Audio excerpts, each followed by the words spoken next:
बच्चों हम लोग लास्ट क्लास में मोमेंट ऑफ इनर्शिया पढ़ रहे थे, उसी को आगे कंटिन्यू कर रहे हैं। एक सवाल करिए जरा। आपसे कहा जा रहा है कि 3 रिंग हैं, ये 3 रिंग हैं और ये रिंग एक दूसरे को टच कर रहे हैं, ऐसे ऐसे। ये 3 आइडेंटिकल रिंग हैं, ऐसे, ठीक है। ये 3 रिंग है और ये 3 रिंग आइडेंटिकल रिंग है। सबका मास m, रेडियस सबका r। हम कह रहे हैं इस एक्सिस के अबाउट। जरा देख लीजिए पहले एक्सिस, ये एक्सिस है, बताओ ये इस एक्सिस के अबाउट। बताओ ये एक्सिस इन रिंग के प्लेन में है कि प्लेन के परपेंडिकुलर है? प्लेन में है, राइट। सवाल लिखिए, 3 ring each of mass m, 3 ring each of mass m, radius r so placed, radius r so placed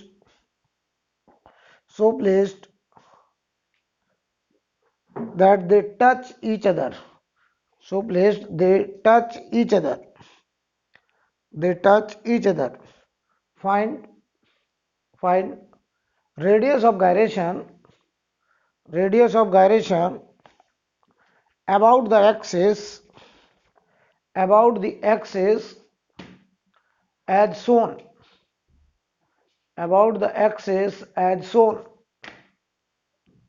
आपको इस एक्सिस के अबाउट, इस पूरे सिस्टम का रेडियस ऑफ गायरेशन बताना है, राइट।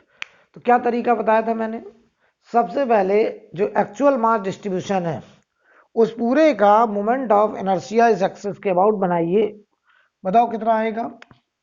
आई बराबर, चलो बताओ, ये एक्सिस इस रिंग के प्लेन में है, तो इस रिंग का मोमेंट ऑफ इनर्शिया उसके प्लेन में सीएम से पास होने वाली एक्सिस के अबाउट कितना होता था?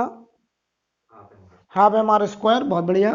तो ऊपर वाली रिंग का हो गया हाफ एम आर स्क्वायर। ध्यान से देखना, अब हमें इस एक्सिस के अबाउट, देख लो ये एक्सिस है प्लेन में, इसके अबाउट इस रिंग का चाहिए। तो हम इस रिंग के पहले सीएम से एक्सिस पास कराएंगे प्लेन में। बताओ इसके अबाउट कितना? Half M R square. यहां से यहां तक जाएंगे पैरेलल एक्सिस थ्योरम, तो half M R square plus M R square, right. तो क्या बताओ उतना ही इसका भी होगा, इसके सीएम के अबाउट पहले और फिर यहां से पैरेलल एक्सिस थ्योरम, यानी बताओ plus 2 times I C M half M R square plus M R square, right. बताओ ये वाली एक्सिस सीएम से पास कर रहा है जो कि प्लेन में है, ये एक्सिस सीएम से पास कर रहा है जो कि प्लेन में। इस एक्सिस के अबाउट जो मोमेंट ऑफ इनर्शिया आएगा वो बताओ आई सी एम होगा half M R square plus M D square. दूसरे का भी इतना है तो 2 टाइम्स। तो बताओ बेटा ये कितना आ रहा है? आई अबाउट एक्सिस, तो ये half M R square plus ये बताओ 3/2 इंटू 2 कितना हुआ? 3 एम आर स्क्वायर, राइट। कितना आएगा? 7/2 एम आर स्क्वायर। ये हो गया आई। अब बताओ हमें रेडियस ऑफ गायरेशन अगर निकालना है तो मैंने क्या सिखाया था? हम पूरे मास को एक पॉइंट मास कंसीडर करेंगे उसी एक्सिस से कितनी परपेंडिकुलर दूरी पर? के। तो बताओ हम यहां से एक पॉइंट मास, कितना मास? 3m मास, टोटल मास 3m मास। ये गलती ना कर देना कि m मान लो 3m मास। कितना परपेंडिकुलर डिस्टेंस के पे रखेंगे और हम कहेंगे 3m मास इस एक्सिस के अबाउट उतना ही मोमेंट ऑफ इनर्शिया बनाएगा जो कि ओरिजिनल है। तो ओरिजिनल इतना है और इसी को हम कंपेयर करते हैं किसके साथ? 3m के स्क्वायर के साथ। क्यों भाई? तो ये देखो 7/2 M R square is equal to 3m के स्क्वायर। m से m कैंसिल, k की वैल्यू हो जाएगी रूट के अंदर 7/6 और r हो जाएगा बाहर। ये आंसर, राइट। ये आएगा रेडियस ऑफ गायरेशन। क्लियर? अगर बताओ एक्सिस ऑफ रोटेशन बदल दें तो क्या मोमेंट ऑफ इनर्शिया बदल जाएगा? तो क्या रेडियस ऑफ गायरेशन भी बदल जाएगा? यानी रेडियस ऑफ गायरेशन भी हमेशा डिपेंड करेगा किसी एक्सिस के अबाउट, कि किस एक्सिस के अबाउट निकालना है, राइट। अगला सवाल लिखिए, क्वेश्चन लिखिए, a circular disc of radius r, a circular disc of radius r is made of, a circular disc of radius r is made of iron plate, of thickness t, iron plate of thickness t, and another circular disc b of radius 4r,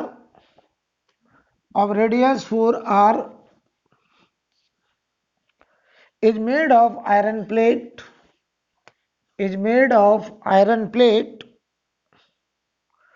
of thickness t by 4,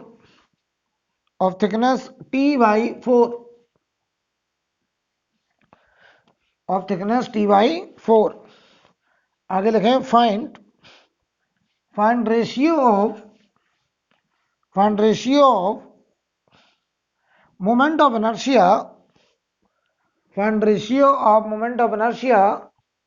of disk A and B,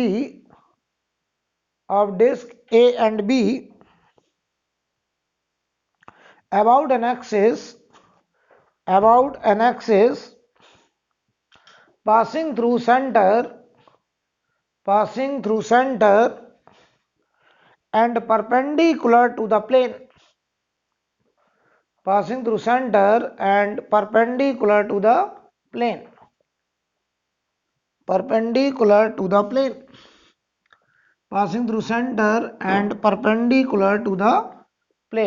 right. सवाल पढ़ लिया। बताइए, सवाल में दो disc हैं, बताओ पहला डिस्क के बारे में बताओ। ये एक डिस्क, इसकी रेडियस कितनी है r, इसकी थिकनेस कितनी है तो ये इसकी मोटाई t है। तो कहने को ये डिस्क है, वास्तव में ये हो गया एक सिलेंडर। तो ध्यान दीजिए, इसका ये थिकनेस हो गया t, ये थिकनेस t।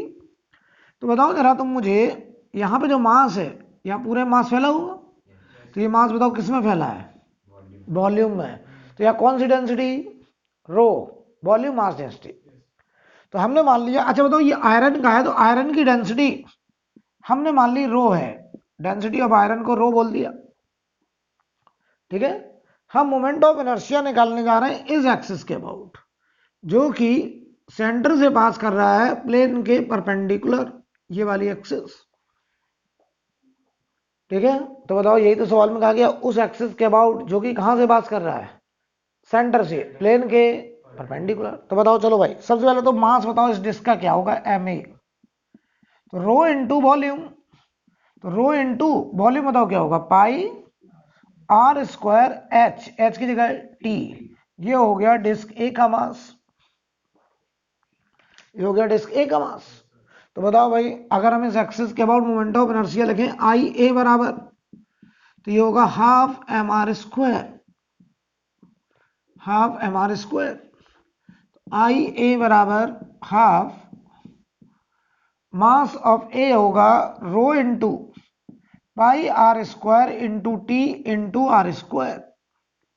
तो moment of inertia of disc A about an axis passing through center and perpendicular to the plane, r की पावर 4 इंटू टी, ये आ गया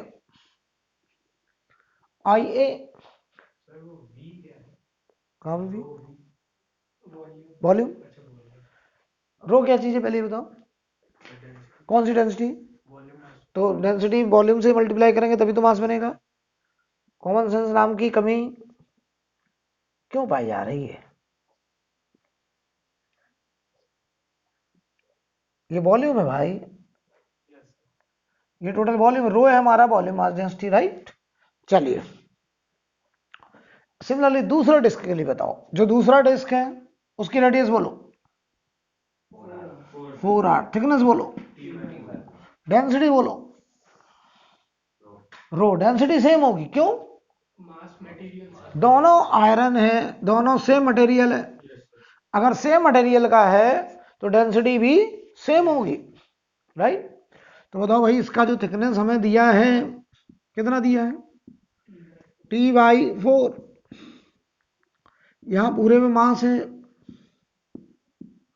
हम कह रहे हैं इस एक्सिस के अबाउट मोमेंट ऑफ इनर्शिया निकालिए। एक्सिस जो सेंटर से पास कर रहा है और प्लेन के परपेंडिकुलर है, इसके अबाउट निकालना है। तो बताओ भाई क्या करेंगे हम लोग, इसका मोमेंट ऑफ इनर्शिया आई भी कहते हैं, आई भी बराबर बताओ कितना होगा, आई भी equal to half mv r square 4r का स्क्वायर, हाफ mv 4r का स्क्वायर, ये होगा। अब देखिए मास v का बताइए कितना होगा, half rho into pi R square, तो 4r का स्क्वायर इंटू थिकनेस T/4 और ये इंटू 4r का स्क्वायर। क्यों बेटा, बताओ ये कितना आ रहा है, ये बचा एक 4 बचा, ये 1664 ना, तो ये हुआ देखो हाफ रो पाई आर की पावर 4 इंटू टी और इंटू फैक्टर आ गया 64 टाइम्स, ये आ गया आई बी। ठीक है, सही है। तो बताओ हमें रेशियो निकालना है, तो आई ए अपॉन आई बी कितना आ रहा है, I A upon I B, I A upon I B आएगा 1/64, ये आंसर हो जाएगा।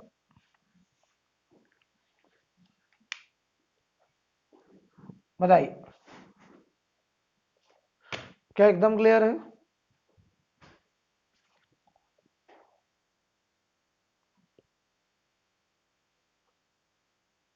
ठीक है, रब करें।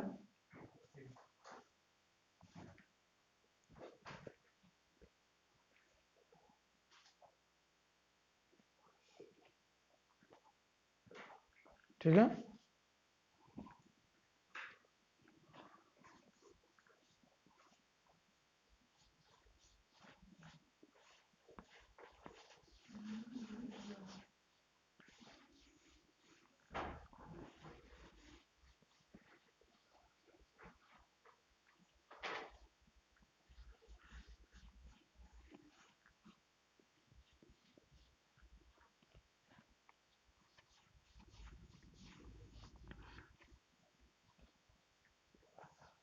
अब देखिए भाई, अगर हम बात करें कि मान लीजिए ये टू कॉन्सेंट्रिक रिंग, इनके प्लेन म्यूचुअली परपेंडिकुलर, ये एक रिंग है, ये दूसरा रिंग है, और दोनों आइडेंटिकल हैं, दोनों का मास m रेडियस r, मास m रेडियस r, और ये सेंटर। ठीक है, ये to concentric ring, identical ring, जिनके प्लेन एक दूसरे के परपेंडिकुलर है, राइट।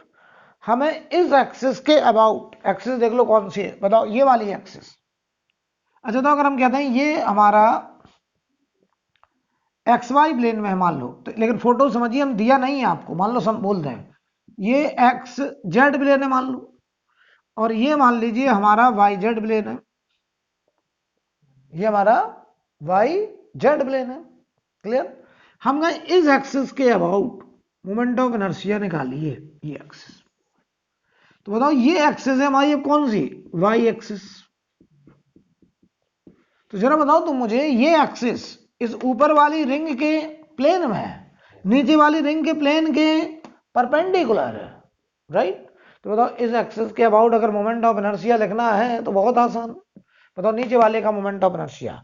तो नीचे वाली जो रिंग है वो क्या कह रही है कि ये एक्सिस मेरे प्लेन के परपेंडिकुलर और मेरे सीएम से गुजर रहा है, कितना moment of inertia, mr square, दूसरे का कितना, हाफ mr स्क्वायर। तो क्या बताओ बेटा, ये 3/2 mr स्क्वायर हो जाएगा, राइट। हम आपसे यही कहते हैं कि इस एक्सिस के अबाउट इस सिस्टम का रेडियस ऑफ गायरेशन बताइए, मान लो यही पूछता है कि इसी एक्सिस के अबाउट इस मास डिस्ट्रीब्यूशन का रेडियस ऑफ गायरेशन बताइए।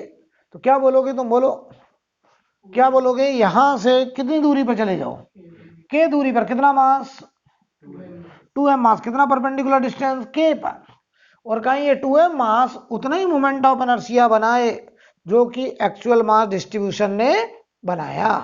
तो बताओ इस पॉइंट मास का मोमेंट ऑफ इनर्शिया होगा 2m के स्क्वायर, और ये 2m के स्क्वायर क्या 3/2 mr स्क्वायर के बराबर होना चाहिए। तो मैं लिखूंगा 3/2 mr square should be equal to 2m के स्क्वायर, m से m कैंसिल, k की वैल्यू बताओ क्या होगी, √3/2r, क्यों देख लीजिए, सही है, आगे बढ़ा जाए, चलिए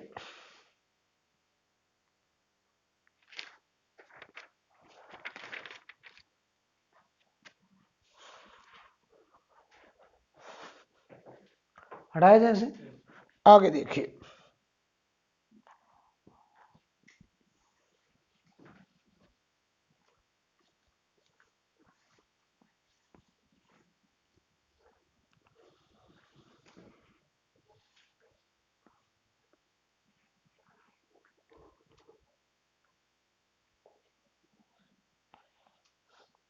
मान लीजिए हम आपसे कहें हमने 6 आइडेंटिकल रॉड्स लगा करके एक रेगुलर हेक्सागन तैयार किया है, ऐसे मान लीजिए ये एक रॉड है, ये एक रॉड है, ये एक रॉड है, ऐसे एक रॉड, ये रॉड, ऐसे हमने 6 आइडेंटिकल रॉड बाउंड्री भी लगा करके एक हेक्सागन तैयार किया है, ऐसे, ठीक है, 6 आइडेंटिकल रॉड्स हैं। इन रॉड की खास बात है कि हर एक रॉड का मास m लेंथ 2l, हर एक रॉड का मास कितना है, m लेंथ है 2l, ये ध्यान देना, मास m लेंथ 2l। अच्छा तो यहाँ जो मास है क्या वो अंदर एरिया में है क्या, नहीं, यह मास कहाँ पे, बाउंड्री पे है, और वो भी रॉड में है, राइट। तो ये से हम लोग एक प्लेट नहीं कहेंगे, अगर हम ये 4 रॉड लगा के ऐसे एक रेक्टेंगल बना तो ये रेक्टेंगुलर प्लेट थोड़ी बनेगा, ये तो एक रॉड का सवाल होगा, राइट। अच्छा इसका जो सेंटर है ये मान लो है O, ओ क्वेश्चन लिखिए, find moment of inertia, find moment of inertia, find moment of inertia about an axis, about an axis passing through center O, passing through center O and perpendicular to the plane, passing through center O and perpendicular to the plane, perpendicular to the plane। तो पहले समझ लो हम किस axis के about निकालना चाहते हैं, पहले ये बताइए। देखो एक्सिस कहां से पास कर रही है, O से, और प्लेन के परपेंडिकुलर ये है वो एक्सिस, ये एक्सिस, ऐसे मान लो ये 6 रॉड, एक मार्कर ऐसे, एक ऐसे, ऐसे 6 रॉड लगा रखे हैं, तो वो एक्सिस ऐसे है प्लेन के परपेंडिकुलर O से पास कर रही है। तो एक बताओ कैसे निकाला जाए, एक रॉड का मोमेंट ऑफ इनर्शिया इसके अबाउट निकाल लो, इनटू क्या कर दो 6 आइडेंटिकल। अब सुनो पहले अच्छे से, एक रॉड का मोमेंट ऑफ इनर्शिया, मान लो ने इस रॉड को टारगेट किया, ये रॉड, इस रॉड का मोमेंट ऑफ इनर्शिया इसके अबाउट निकालना हमारे लिए थोड़ा सा कठिन है, इसके अबाउट, ये दाओ सेंटर O। तो आप बताओ पहले इसके अबाउट, इस रॉड के मिडिल से पास होने वाली एक्सिस जो रॉड की लेंथ के कितना होता है, इसके अबाउट मोमेंट ऑफ इनर्शिया कितना होता है, ml²/3, ml²/12, और फिर यहां से यहां चले जाएंगे कौन सी थ्योरम, पैरेलल एक्सिस थ्योरम आ जाएगा। तो सबसे पहले तो हम ये निकालें कि यहां से यहां तक का ये परपेंडिकुलर डिस्टेंस, जवाब दो ये एंगल कितना होगा, पहले हमारी इतनी मदद कर दीजिए, ये एंगल, ये पूरा एंगल कितना होगा, पूरा सर्कल कितना होगा 360, और 360 कितने लोगों ने मिलकर बांटा, तो एक के हिस्से में 60, तो ये कितना 30, ये भी कितना 30। अरे यार 6 लोगों ने मिलकर के पूरा सर्कल कवर करा है, तो 6 लोगों ने मिलकर 360 डिग्री एंगल बांटा है, तो एक के हिस्से में 60 डिग्री आया, तो ये आधा 30 हो गया, आधा 30 हो गया। बोलिए अगर ये आ गया तो सुनो, ये हमें निकालना परपेंडिकुलर दूरी, इसे हम डी नाम देते, चलो ये डी दूरी। अच्छा तो क्या ये ट्रायंगल आइसोसेलेस होगा? तो बताओ अगर ये आइसोसेलेस है तो क्या बताइए आप हमको, यहां पर क्या ये मिड पॉइंट पे कट करेगा? ये परपेंडिकुलर मिड पे कट करेगा। तो ये कितना एल, ये कितना एल, इस ट्रायंगल में लगा दो tan 30।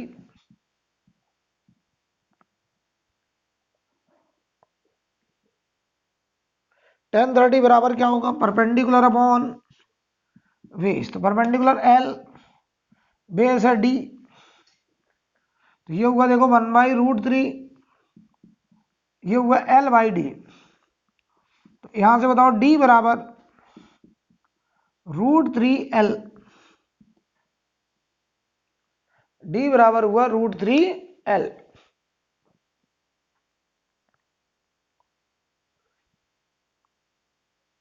कोई दिक्कत? D की वैल्यू आ गई √3L, कोई दिक्कत?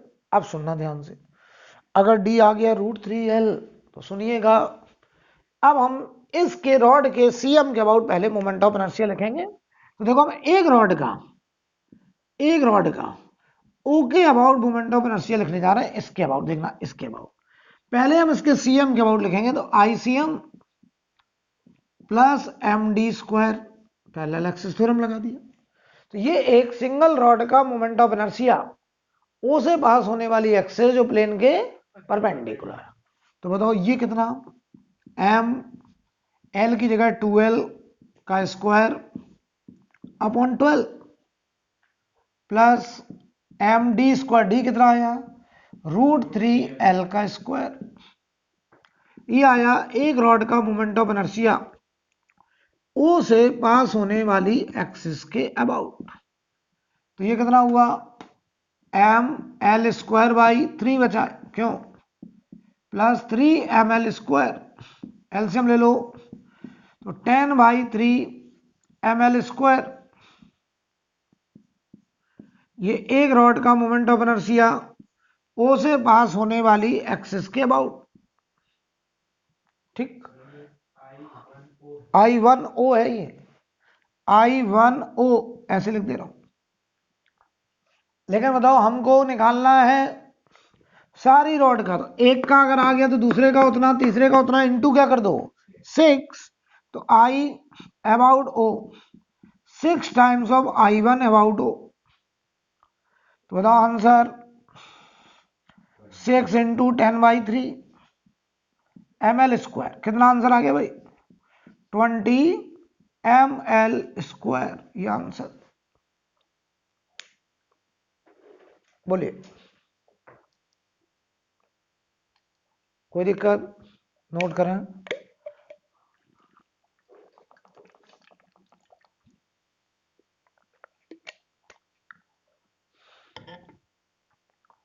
कोई दिक्कत? हेडिंग डालिए रिजिड बॉडी, यहां पे मोमेंट ऑफ इनर्शिया खत्म हो रहा है। अब हम आगे बात कर रहे हैं किसका, रिजिड बॉडी।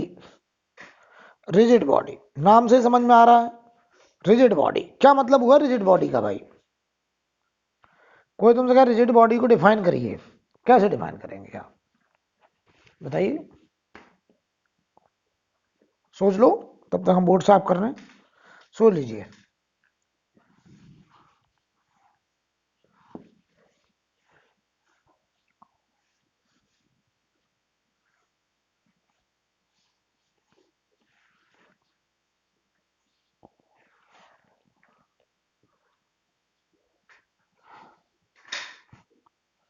बताइए, हम बात कर रहे हैं किसका, रिजिड बॉडी का।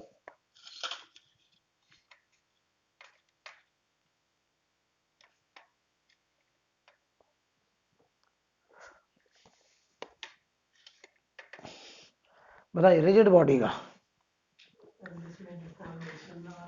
बहुत बढ़िया बहुत बढ़िया, जिसका सेफ डिफॉर्म नाउ, राइट। आप बताइए उत्कर्ष। हाँ तुमने बोला है, उसका भी यही था, मैंने उसको यही बोला था, सोच लो। रिजिड बॉडी कह रहे हैं जिसका शेप डिफॉर्म ना हो, बिल्कुल ठीक बात है, बिल्कुल सही है। मैं कहूं ये पेन रिजिड है मान लो, तो इसका क्या मतलब हुआ, इसकी लेंथ चेंज नहीं होगी। अगर इसकी लेंथ चेंज नहीं होनी है तो सुनना ध्यान से, ध्यान सुनिएगा, ये मार्कर ऐसे चले तो इसकी लेंथ कांस्टेंट कब होगी, जब इस पॉइंट की वेलोसिटी और इस पॉइंट की वेलोसिटी इनकी ज्वाइनिंग लाइन के अलॉन्ग सेम, तभी बताओ ये लेंथ क्या रहेगी, कांस्टेंट। अच्छा ये अगर ऐसे चलने लगे, ऐसे जा रहा है, ये मान लो कहीं घूम रहा है ऐसे, तब भी हम कहेंगे इंस्टेंट के लिए इस पॉइंट की वेलोसिटी ज्वाइनिंग लाइन के अलॉन्ग और इस पॉइंट की वेलोसिटी ज्वाइनिंग लाइन के अलॉन्ग बराबर होनी चाहिए। देखो दोनों पॉइंट की वेलोसिटी अलग अलग हो सकती हैं, लेकिन along the line, along the length, दोनों की वेलोसिटी के कंपोनेंट बराबर होने चाहिए, तभी वो लाइन की लेंथ हमेशा क्या रहेगी, कांस्टेंट। तो मैं तुमसे ऐसे बोलूं कि मान लो ये कोई रिजिड बॉडी है, ये मान लो एक रॉड है, रिजिड रॉड है मान लो, ठीक, ये एक रिजिड रॉड है,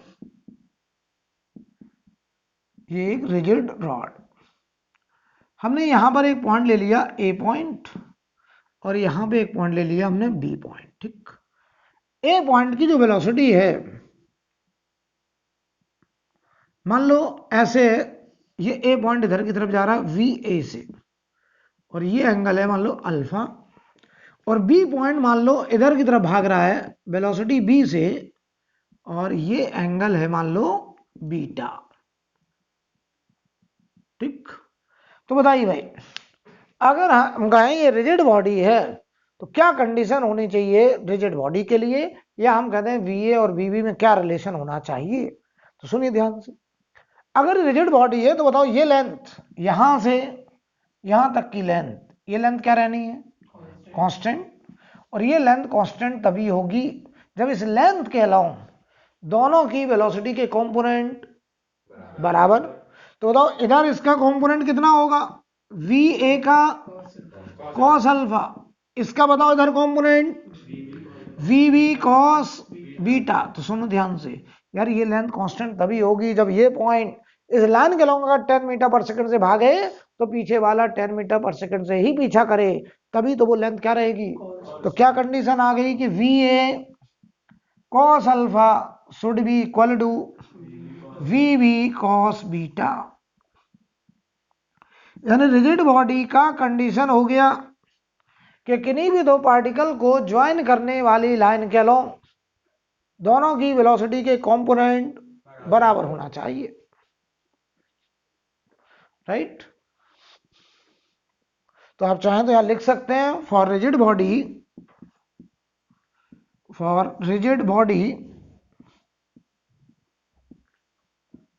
component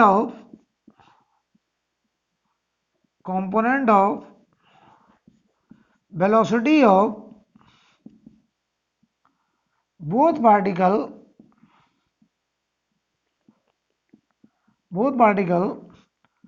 along joining line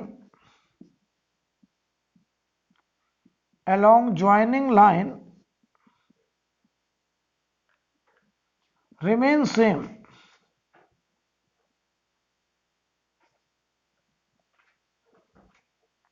along joining line remains same, right।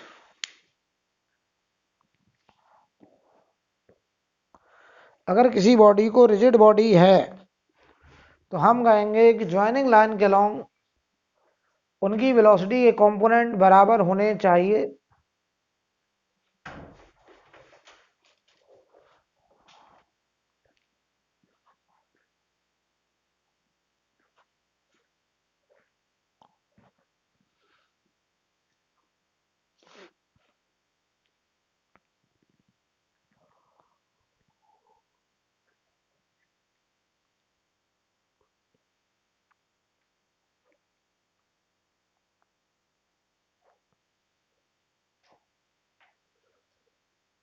कोई दिक्कत। अब देखिए, अगर हम आपसे कहते हैं ऐसे सवाल हो जाए, ऐसे सवाल हो जाए, ये एक्स एक्सिस है, ये वाई एक्सिस है, कोई रॉड ऐसे है, ऐसे, ये एक रॉड है, ये एंगल थीटा है, यहां पे कोई पार्टिकल ए है और ये पार्टिकल मान लो बी है। ध्यान से देखिएगा, ये रॉड मतलब मार्कर समझ लो ऐसे है, तो जब ये स्लाइड करेगा ए पॉइंट भाग रहा राइट साइड, मान लो इसकी वेलोसिटी v है, तो बताओ बी पॉइंट किधर की तरफ भागेगा, नीचे की तरफ। तो जब ये इधर स्लाइड करेगा तो v पॉइंट नीचे की तरफ स्लाइड करेगा ऐसे, और इसकी वेलोसिटी जो v भी है ये हमको निकालना है। ए पॉइंट भाग रहा राइट साइड v वेलोसिटी से, तो जो b पॉइंट है वो नीचे की तरफ कितनी वेलोसिटी से आएगा, ये हमारा क्वेश्चन है। करिए जल्दी से।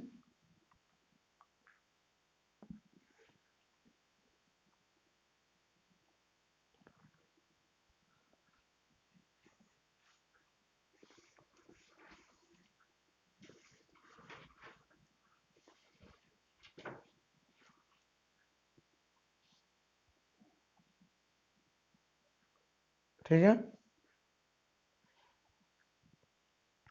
तो क्या लॉजिक होगा बताओ हमको। ये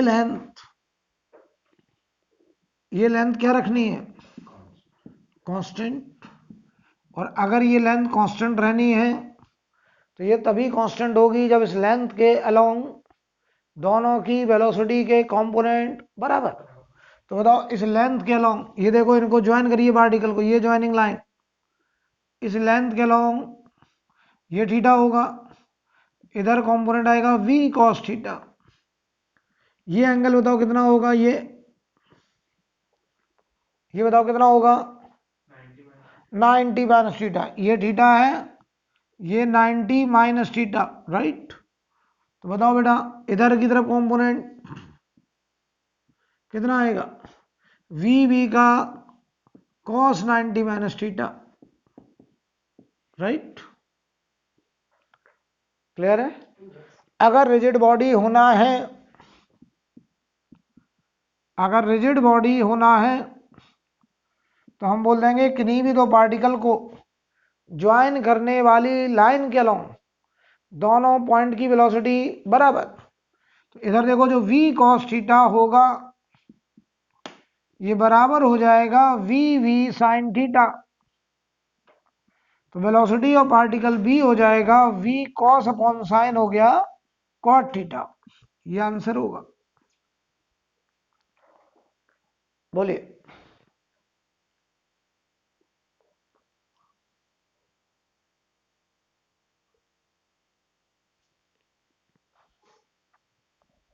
कोई दिक्कत। अगला बताइए सवाल। अगला क्वेश्चन, ये एक इंक्लाइंड है और ये हॉरिजॉन्टल है। ये एंगल अल्फा दिया गया है, कितना एंगल है ये, अल्फा। और यहां पे कोई रॉड ऐसे रखा है,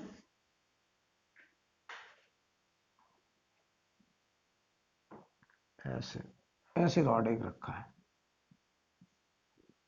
यहां पर। ये कोई पॉइंट ए और ये कोई पॉइंट बी।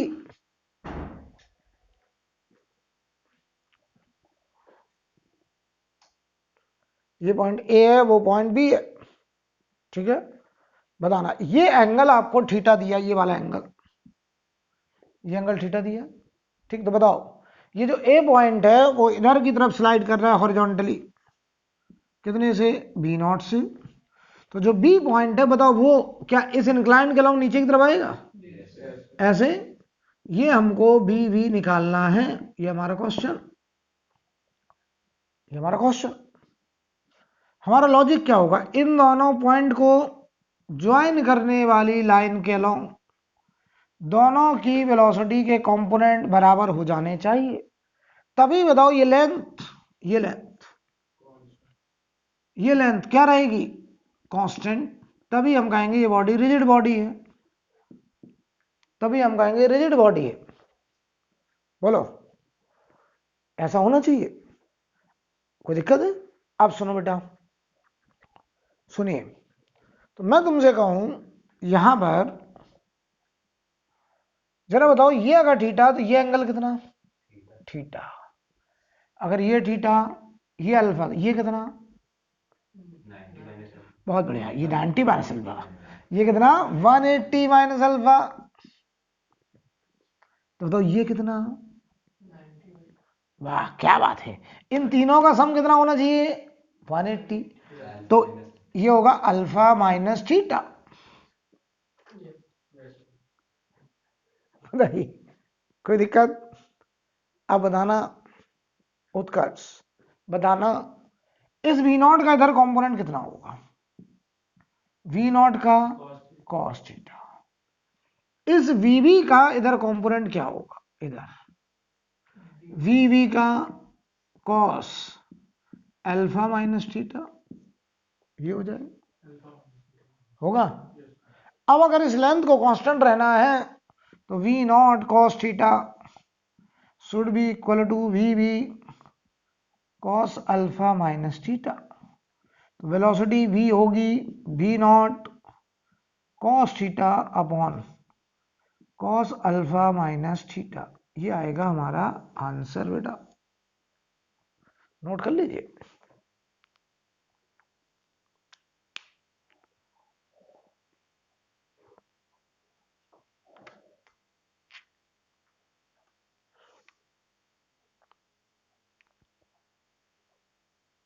कोई दिक्कत। अब देखिए हेडिंग डालेंगे टॉर्क, अब यहां पे हेडिंग बढ़ेगा टॉर्क,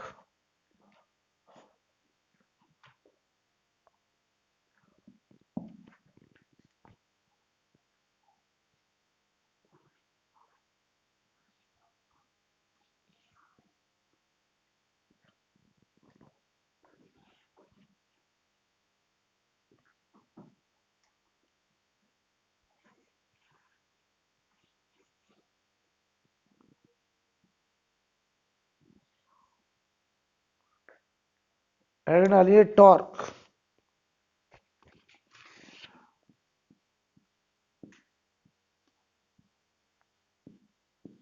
इसमें एक लाइन लिखिए टॉर्क में, it is the movement of force, it is the movement of force, it is the movement of force about center of rotation, it is the movement of force about center of rotation, it is the movement of force about center of rotation, ठीक है। समझे जरा मतलब कहने का क्या है, हम फोर्स का मूवमेंट बनाएंगे किस पॉइंट के अबाउट, सेंटर ऑफ रोटेशन के अबाउट, कभी भी ये नहीं कहा जाएगा फाइंड टॉर्क, हमेशा ये कहा जाएगा find torque about this point, क्योंकि टॉर्क या मूवमेंट हमेशा किसी पॉइंट या किसी एक्सिस के अबाउट पूछा जाता है, राइट। तो ध्यान से देखिए, मैं तुमसे कहूं ये मान लो कोई बॉडी है, ये मान लो कोई बॉडी है, ऐसे ऐसे,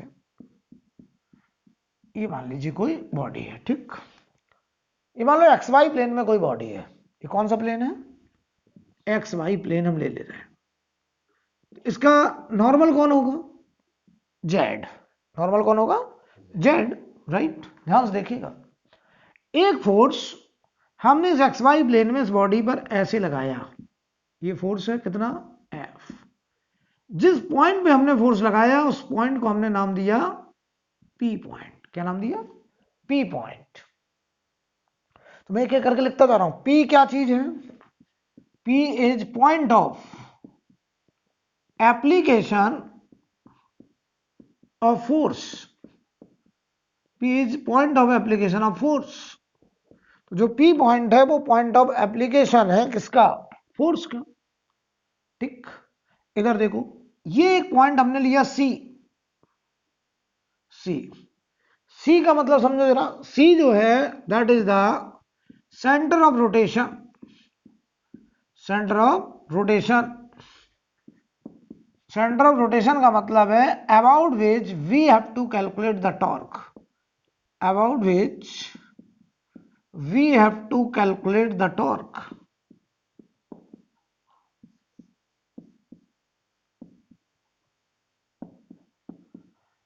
जिसके अबाउट हमको टॉर्क निकालने को बोला गया है। उस पॉइंट को हम लोग क्या बोल रहे हैं, सी। ठीक है, कोई दिक्कत? अब देखना, तो सी से अगर हम पी को ज्वाइन करें ये ऐसे, तो जो सीपी वेक्टर है that is the R vector. CP vector R vector, एक एक बात का मतलब समझते चलो। CP vector R vector, R vector का मतलब है position vector, position vector, position vector of point P, of point P मतलब point of application of force, point of application of force with respect to center of rotation, with respect to center of rotation C। ठीक, तो समझ लो पहले are vector हम जिसको बोल रहे हैं वो उसे किससे बोल रहे हैं, सी पी वेक्टर।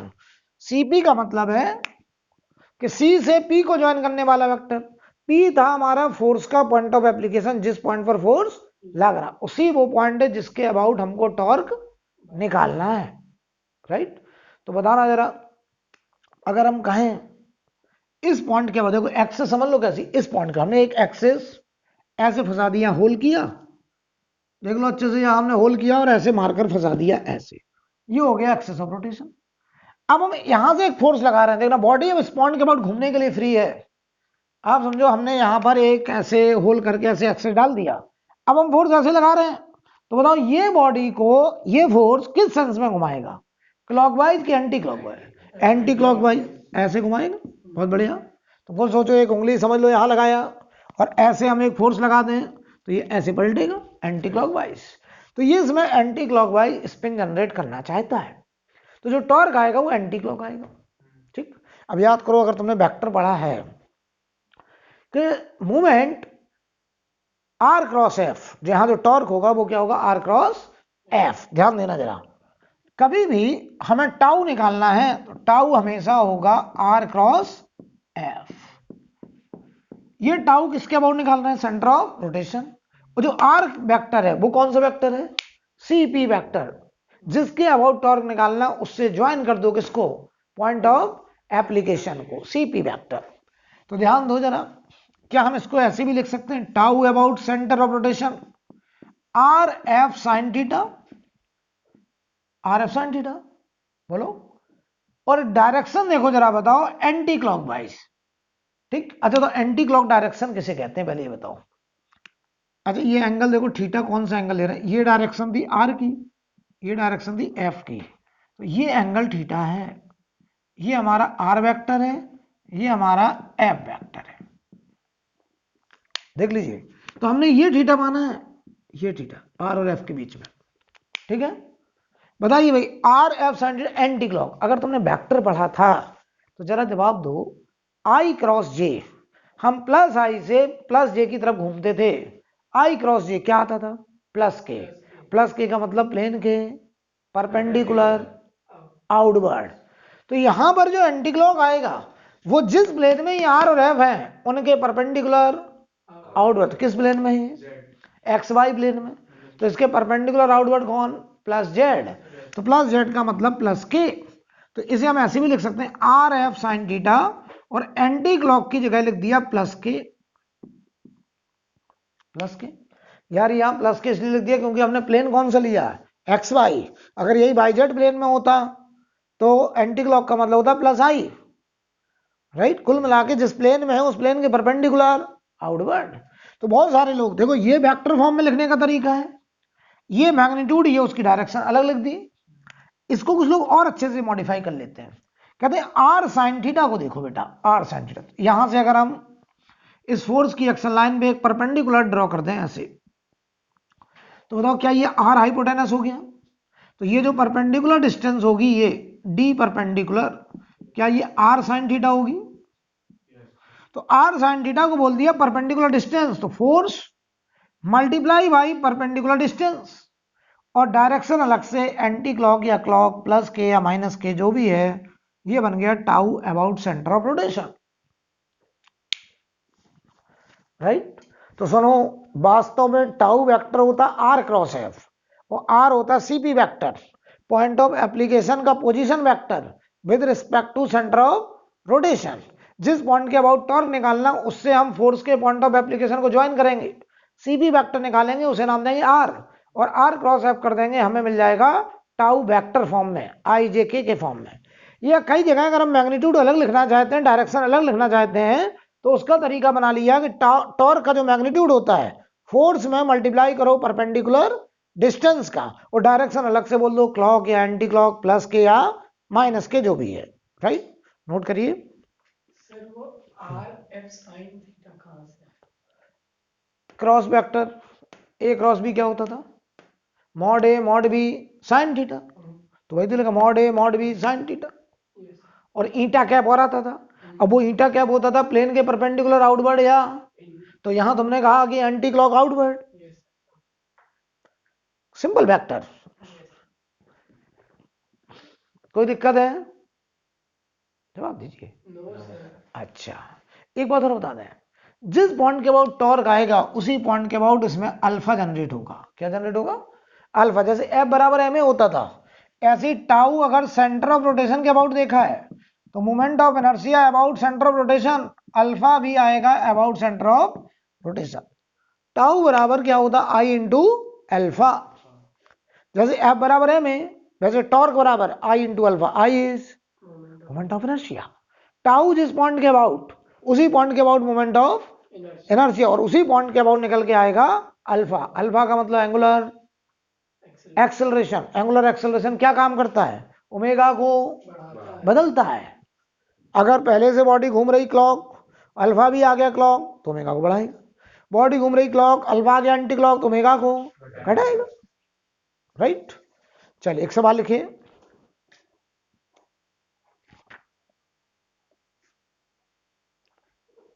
एक सवाल लिखिए, इसे रब कर दें।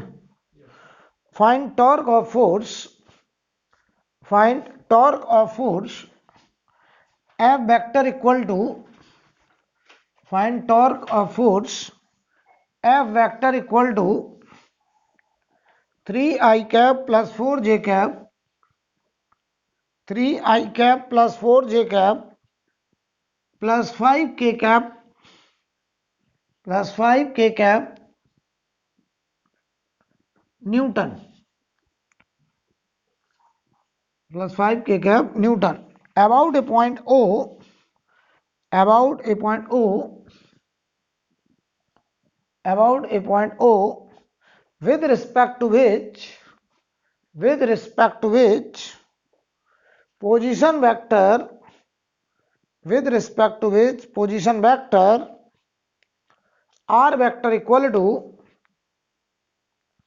with respect to which position vector r vector equal to I cap plus j cap, I cap plus j cap plus k cap, I cap plus j cap plus k cap metre. Metre, ठीक है, बहुत आसान है। तो बताओ tau जिसके about निकालना है उसके अबाउट आर दिया गया है, क्रॉस एफ करना है बस। तो ये तो सवाल है, क्रॉस प्रोडक्ट का सवाल है, आर क्रॉस एफ। बताओ भाई कैसे करते थे क्रॉस प्रोडक्ट? डिटरमिनेंट फॉर्म, इधर आई जे के, पहले कंपोनेंट किसके? आर के। तो आर के बताओ कंपोनेंट क्या है? 1 1 1। एफ के बोलो क्या? 3 4 5, 3 4 5। अब बताओ भाई tau about centre of rotation, इसे हम ओपन करेंगे अल्टरनेट प्लस माइनस प्लस से, अल्टरनेट प्लस माइनस प्लस से। तो बताओ प्लस आई कैप के साथ ये जीरो ये जीरो, क्रॉस मल्टीप्लाई 5 माइनस 4 आएगा, माइनस जे कैप के साथ देखिए इधर ये जीरो ये जीरो, 5 माइनस 3 प्लस के कैप के साथ, इधर ये खत्म 4 माइनस 3। क्या बिल्कुल सही लिख रहे हैं? तो टाउ आ गया आई कैप माइनस ना माइनस 2 जे कैप प्लस के कैप, ये आ गया हमारा टाउ वेक्टर। अच्छा, इसकी यूनिट क्या होगी? Unit newton metre, R cross F है ना, एफ क्रॉस आर मत कर देना, आर क्रॉस एफ। आर क्या चीज है? पोजीशन वेक्टर किसका? पॉइंट ऑफ, किस पॉइंट के अबाउट?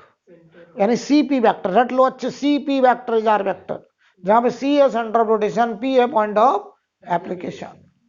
तो बताओ बेटा, अगर इसका मॉडुलस चाहिए हुआ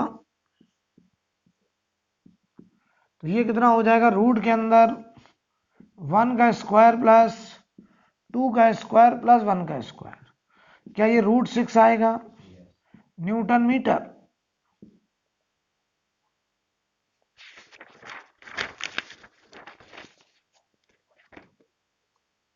क्लियर है?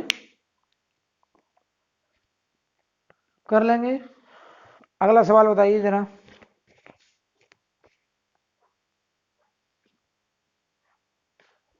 अगला क्वेश्चन बताइएगा जरा, ठीक है?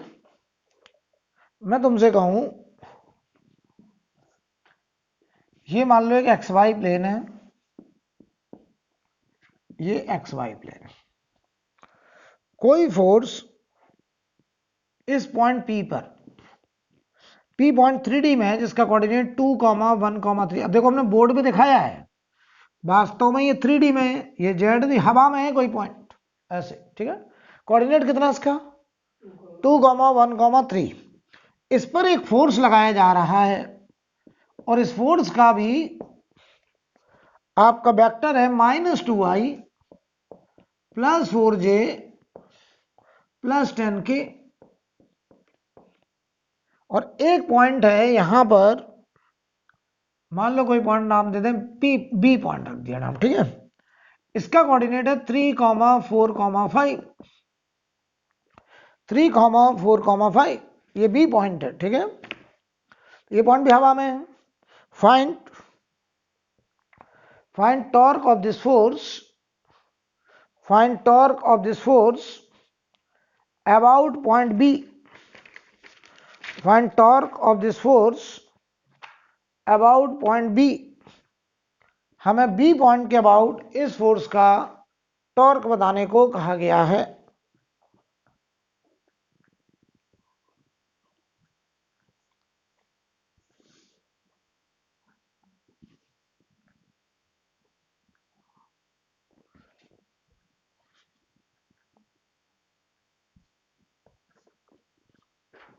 सबसे पहले क्या निकालेंगे?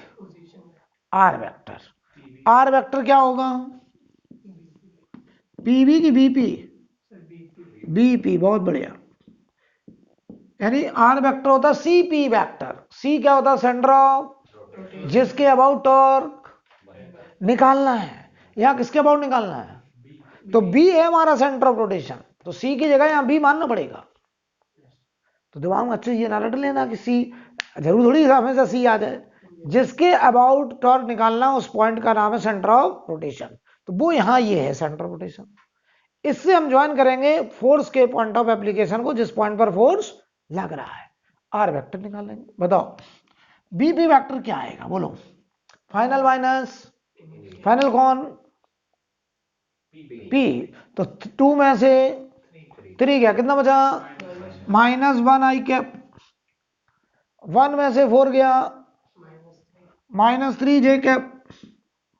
3 में से 5 गया, -2k कैप। यही तो आएगा। ये आ गया बेटा आर वेक्टर। अच्छा, एफ वेक्टर दिया ही है, और ये -2i plus 4j plus 10k। तो हम लिखेंगे यहां tau vector R cross F, R cross F.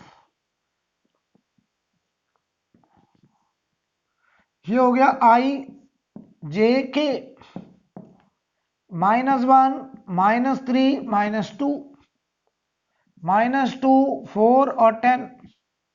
बताओ सॉल्व करके जल्दी से। टाउ अबाउट बी, ऐसे सफिक्स में बी लिख देंगे। बी पॉइंट के अबाउट हम लोग टॉर्क निकाल रहे हैं।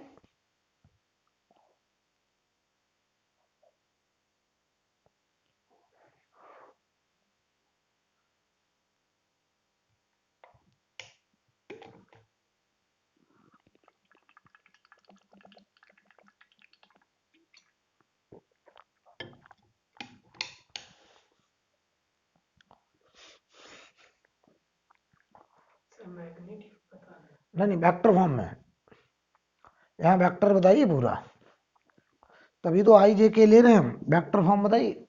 -38 I कैप। और सब लोग कर लो, सब लोग कर लो, मेरे पास आंसर नहीं है, सब लोग करिए।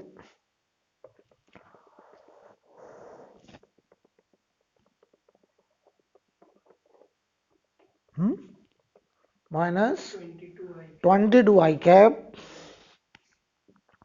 माइनस 22 आई कैप, -14 J कैप। देख लो माइनस की प्लस,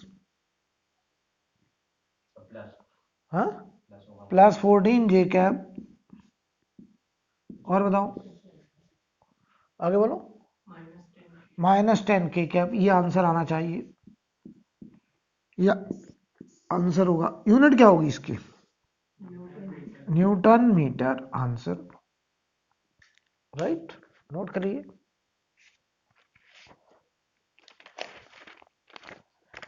ठीक है। अच्छा, अगर बॉडी एक्स वाई प्लेन में हुई और टॉर्क अगर एंटी क्लॉक आ रहा है तो टॉर्क की डायरेक्शन प्लस के कैप ले लेंगे, अगर क्लॉक आ रहा है तो माइनस के ले लेंगे। क्लॉक का मतलब था जिस प्लेन में उसके परपेंडिकुलर इनवर्ड, और एंटी क्लॉक का मतलब था जिस प्लेन में उसके परपेंडिकुलर आउटवर्ड। वेक्टर में ये सब बात हो चुकी है ऑलरेडी। तो चलिए देखते हैं, सिर्फ कर दें, बताना जरा।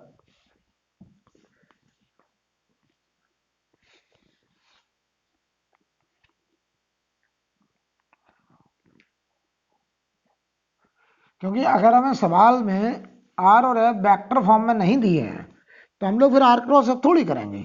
मान लो वो फोर्स दे दें न्यूटन में, मैग्नीट्यूड 10 न्यूटन ऐसे लिख दें, और हमें डिस्टेंस दिखा दें और फिर कहें टॉर्क निकालो, तो फिर हमें टॉर्क का मैग्नीट्यूड ही बताना पड़ेगा। लेकिन हमको वहां क्लॉक और एंटी क्लॉक समझना पड़ेगा। मैं तुमसे कहूं ऐसे कि मान लो ये एक रॉड है, ये एक रॉड है, यहां पर कोई पॉइंट है ओ पॉइंट, ठीक है। ऐसे एक फोर्स लग रहा है F1, और ये F1 है 5 न्यूटन,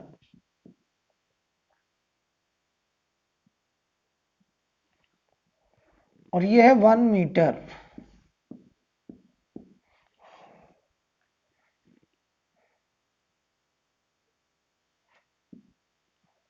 ये है हमारा फोर्स एक F2 जो कि 8 न्यूटन।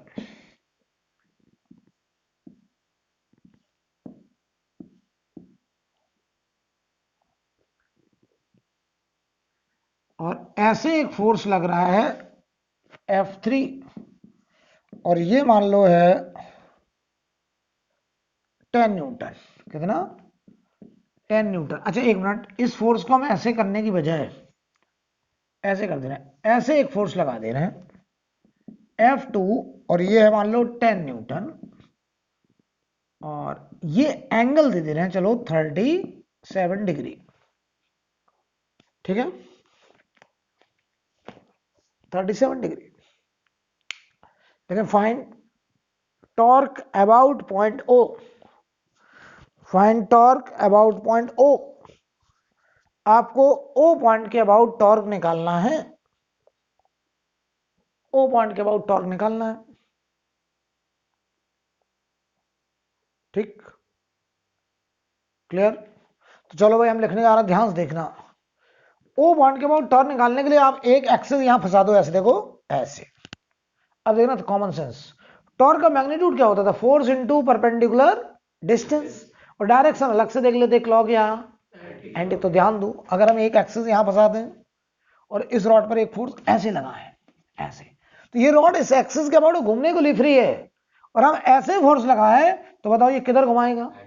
एंटी क्लॉक, ऐसे। अरे तुम ऐसे सोचो ना, ये रॉड है, ऐसे फोर्स लगाए तो ऐसे घुमाएगा, हम ऐसे फोर्स लगाए तो ऐसे तो घूमेगा। किस सेंस में? Anti clock. तो ये वाला फोर्स ओ के अबाउट कैसे घुमाना चाहता है? Anti clock. तो हम टाउ लिखने जा रहे हैं अबाउट ओ, ध्यान देना। चलो बताओ, पहले वाले का फोर्स इनटू परपेंडिकुलर डिस्टेंस कितना? 5 इनटू परपेंडिकुलर डिस्टेंस 1, किस सेंस में? Anti clock. एंटी क्लॉक का मतलब प्लस के लिख दें, तो चलो भाई इसको लिख दिया प्लस के। ध्यान से देखिएगा, अब आओ, अब इसका देखो F2 का। तो F2 तो यार ऐसे लग रहा है, एक काम करें F2 क्या करना है, कंपोनेंट इधर बोलो, इसको कर दे रहा हूं मैं डॉट डॉट डॉट, इसकी जगह इसके कंपोनेंट, इधर F2 का तो 10 का cos 37, cos 37 कितना, कितना आया ये 8 न्यूटन, इधर कंपोनेंट कितना sin 37 कितना आया 6 ना, अरे आया कि नहीं, 10 का sin 37 3/5 तो ये आ गया 6 न्यूटन। जवाब दो, जवाब दो, ये 6 न्यूटन हमें इस पॉइंट के अबाउट टॉर्क निकालना है, क्या ये 6 न्यूटन यहीं से पास करेगा, 6 न्यूटन का टॉर्क 0, लेकिन ये 8 न्यूटन कितनी परपेंडिकुलर दूरी,